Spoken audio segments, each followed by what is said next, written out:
नहीं, हम तो हमेशा इस बात के हकदार हैं, इस बात को कहते हैं कि हमारे पड़ोसी मुल्क, हमारे अटल बिहारी वाजपेयी जी ने कहा कि भाई पड़ोसियों को बदल नहीं सकते।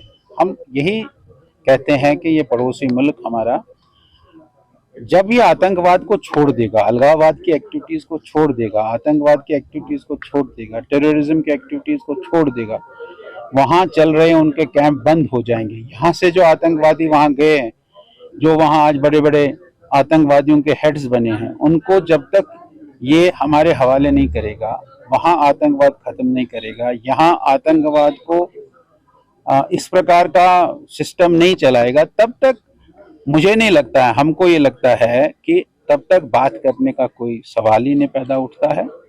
हम लोग बराबर, और हमारी सरकार भी, भारतीय जनता पार्टी भी इस बात को कह रही है कि आतंकवाद भी चलता रहेगा और बातचीत भी चलता रहेगा। ये नहीं हो सकता है, इसलिए जिस दिन इसको हम वो छोड़ देगा उस दिन बातचीत होगी। लेकिन ऐसा नहीं होता है कि बातचीत से चीजें हल हो जाती है। ऐसा माहौल बनाने की आवश्यकता है। भारत ऐसा माहौल बना रही है। भारत ने कभी भी ऐसा माहौल बनाने में कोई चूक नहीं की है। उनको भी ऐसा माहौल बनाना चाहिए, और ऐसा माहौल बनाकर यहाँ के हालात वो न बिगाड़े। ये चीज जब वो करेंगे तो जरूर बातचीत भी आगे बढ़ेगी, इसमें क्या बात है। तो अटैक्स को आप कैसे देख रहे हैं? ये बड़ी निंदनीय है, और ये जो यहाँ की जो अमन चैन जम्मू कश्मीर में 30 वर्षों के बाद आया है, पिछले 5 सालों में 2019 के बाद यहाँ आतंकवाद, अलगाववाद की घटनाएं कम हो गई। लोग खुलेआम बाजारों में निकल सकते हैं, लोग खुलेआम स्कूल जा रहे हैं। बच्चे स्कूल जाकर रात तक भी पढ़ाई करने के लिए इंस्टीट्यूशंस में, ट्यूशन सेंटर्स में जाते हैं। ये माहौल जो बना है, इस माहौल को फिर से बिगाड़ने की जो कवायद हो रही है, हम इसको कंडेम करते हैं। और विशेषकर किसी भी ये जो माइनॉरिटीज़ पर हमला करना कश्मीर में, ये बहुत अच्छा नहीं है। इससे मैं कल देख रहा था कि महबूबा जी भी स्टेटमेंट दे रही थी कि इसके रिपरकशंस भी हो सकते हैं। आखिरकार जम्मू कश्मीर के भी बहुत सारे बच्चे जो देश में हैं, उन पर भी इसका असर पड़ सकता है। तो ये नहीं होना चाहिए। और किसी को भी, मैं माइनॉरिटी की बात नहीं कर सकता हूँ, किसी भी व्यक्ति को मारना, इन्होंने पुलिस वालों को मारते हैं। पुलिस वाले तो, उनका क्या कसूर है बेचारों का, उनको भी मार करते हैं, उनको भी मार देते हैं। नमाज पढ़ने जाते हैं, मस्जिदों के बाहर मार देते हैं, नमाज पढ़कर आते हैं तो फिर मार देते हैं। ये अनह्यूमन तरीका है, इसको करना, ये किसी भी कोई इसको इजाजत नहीं देता। हम इसको गौर कंडेम करते हैं।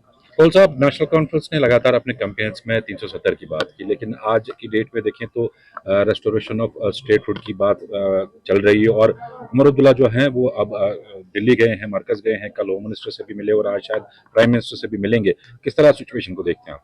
नहीं, ये तो उनका मैनिफेस्टो में है कि हम धारा 370 को वापस लाएंगे। अब हमारा भी मैनिफेस्टो था, पिछले 1952 से हम मैनिफेस्टो में रखे हुए थे कि हम धारा 370 को हटाएंगे। हमने धारा 370 हटा दिया है। अब उनका अपना काम है, लेकिन मुझे नहीं लगता है कि कोई भी सरकार आएगी वो धारा 370 को हटाएगी।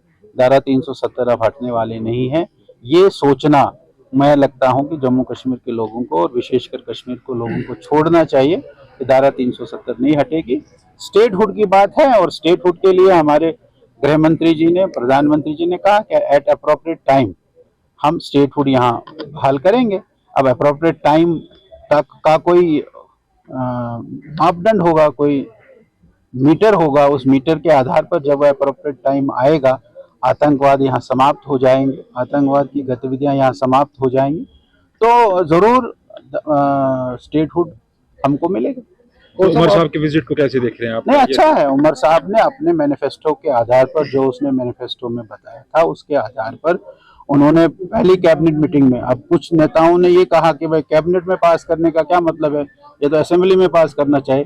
ये उनकी हेडेक है, लेकिन उन्होंने इसको कैबिनेट में पास करके गवर्नर से भी उसकी मंजूरी लेकर वो गए हैं होम मिनिस्टर और प्राइम मिनिस्टर से के पास इसको लेकर हम अच्छा मानते हैं कि भाई होम मिनिस्टर प्राइम मिनिस्टर के पास गए हैं, उनका काम है, उनको जाना चाहिए, अपनी बात उन्होंने कहनी चाहिए। और हमारी सरकार जो है, होम मिनिस्टर प्राइम मिनिस्टर साहब, वो भी इस पर गौर करेंगे और जब अप्रोप्रिएट टाइम आएगा उस समय इसको बहाल। एराकॉट कंस्ट्रक्शन फेस्टिव सीजन के चलते अपने वैल्यूएबल कस्टमर्स के लिए लेकर आया है ढेरों फ्री गिफ्ट्स। एराकॉट कंस्ट्रक्शंस में फेस्टिव सीजन के दौरान शॉपिंग करने पर आपको मिलेंगे फ्री गिफ्ट्स जैसे gold coin, silver coin recliner, TV, Alexa, travel bag, big medium small, geyser, water purifier, chimney, induction, juicer, mixer grinder आदि। एराकॉट कंस्ट्रक्शंस लेकर आया है जम्मू कश्मीर के लोगों के लिए बेहतरीन ऑफर्स। यहाँ आपको मिलेंगे एक ही छत के नीचे आपके सपनों के घर को साकार करने वाले सभी प्रोडक्ट्स, वो भी बिल्कुल नए डिजाइन्स में। अगर आप बना रहे हैं अपना नया घर या फेस्टिव सीजन के दौरान कर रहे हैं अपने घर को रेनोवेट, तो एराकॉट कंस्ट्रक्शंस के अलावा आपको कहीं जाने की जरूरत नहीं है, क्योंकि यहाँ मिलेगी टाइल्स, सैनिटरी, हार्डवेयर आइटम्स की विशाल रेंज। क्योंकि एराकॉट कंस्ट्रक्शंस जम्मू कश्मीर का है सबसे बड़ा टाइल्स एंड सैनिटरी स्टोर। जो यहाँ है वो आपको कहीं नहीं मिलेगा। आपके घर को सजाने के लिए हमारे प्रोफेशनल्स देंगे फ्री साइट विजिट। इसके अलावा एराकॉट कंस्ट्रक्शंस अपने कस्टमर्स का रखता है पूरा ख्याल और देता है हर खरीद पर फ्री गिफ्ट्स। हमारा पता है एराकॉट कंस्ट्रक्शन, सरोर अड्डा, बड़ी ब्राह्मणा। Mobile number 90705 84444, 90703 14444।